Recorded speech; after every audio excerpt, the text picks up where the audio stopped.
Hello students, welcome back to my YouTube channel Geography गुरु।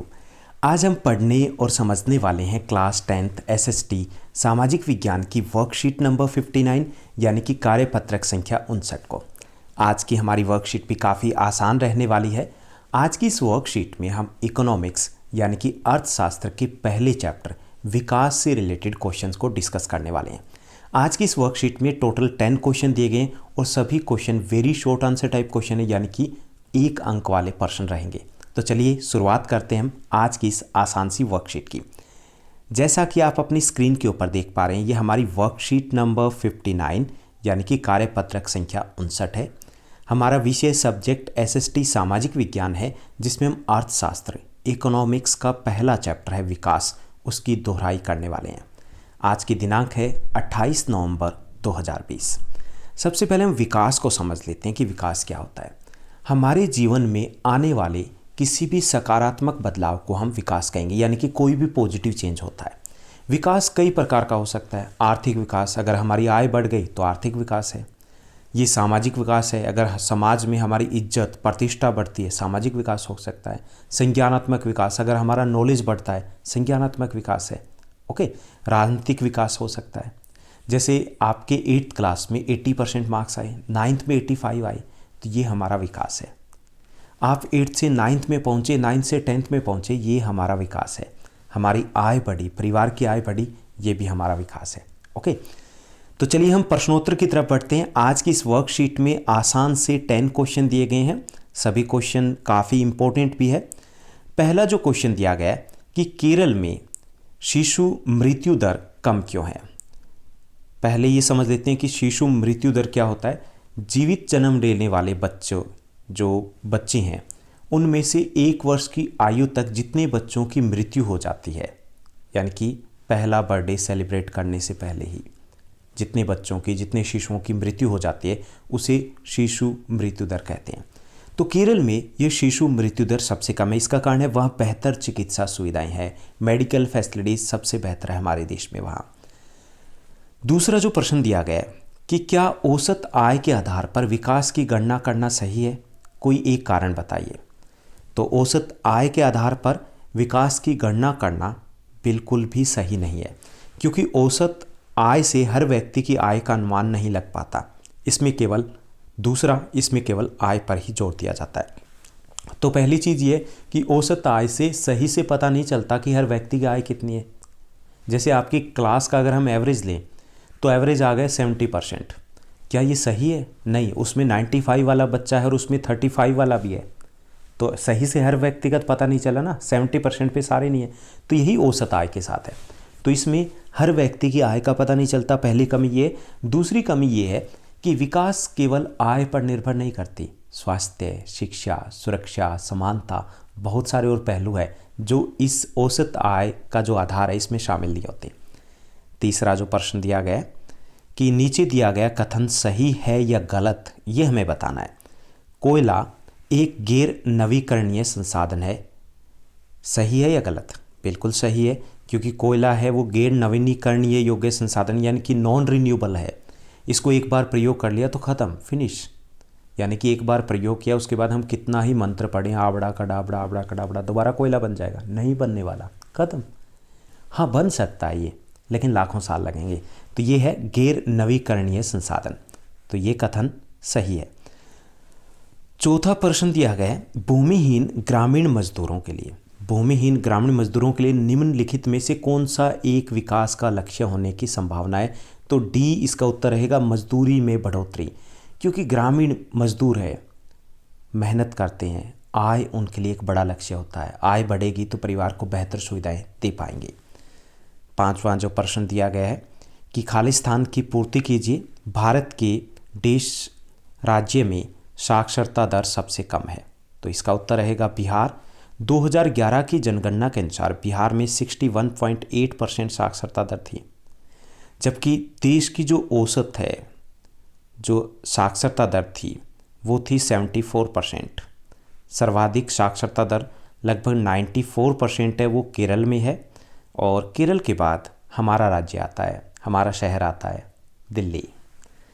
छठा जो प्रश्न दिया गया कि रेखांकित वाक्यांश को सही करने के बाद इसको फिर से लिखिए।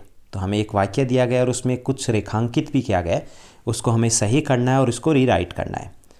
तो एक देश जहां उच्च जीवन सत्र है, स्वास्थ्य और शिक्षा की बेहतर सुविधाएं हैं, उसे विकासशील देश के रूप में जाना जाता है।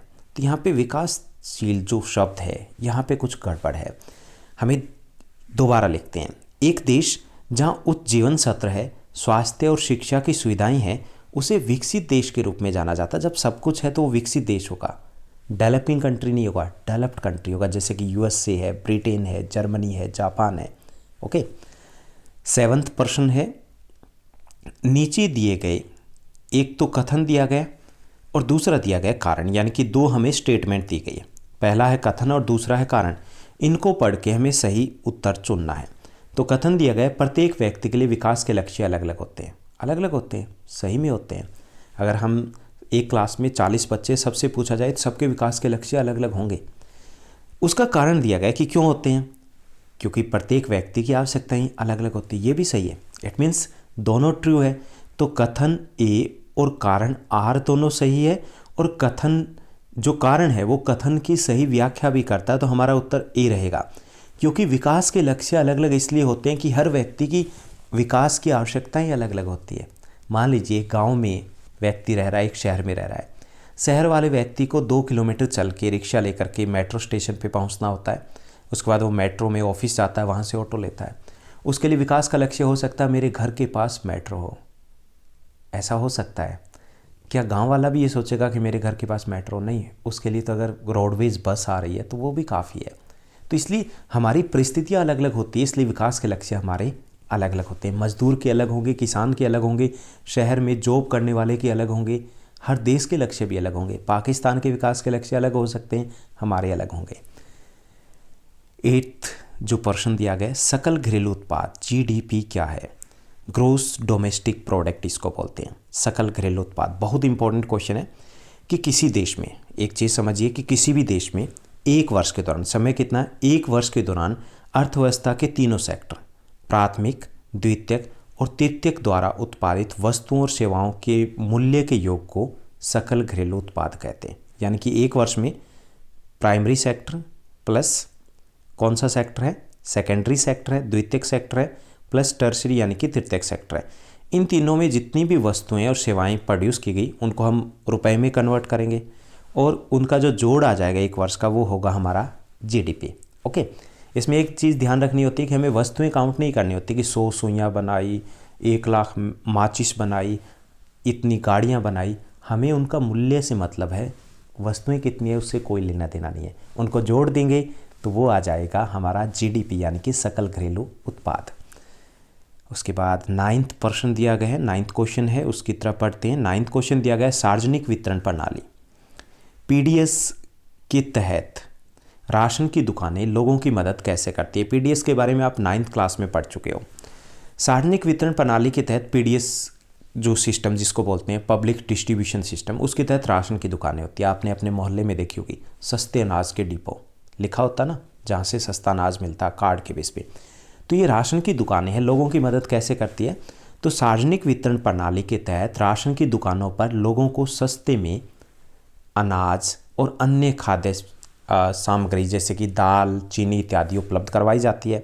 ओके, तो इस तरीके से हेल्प होती है और इसका मुख्य उद्देश्य क्या है? गरीबी और भुखमरी को नियंत्रित करना।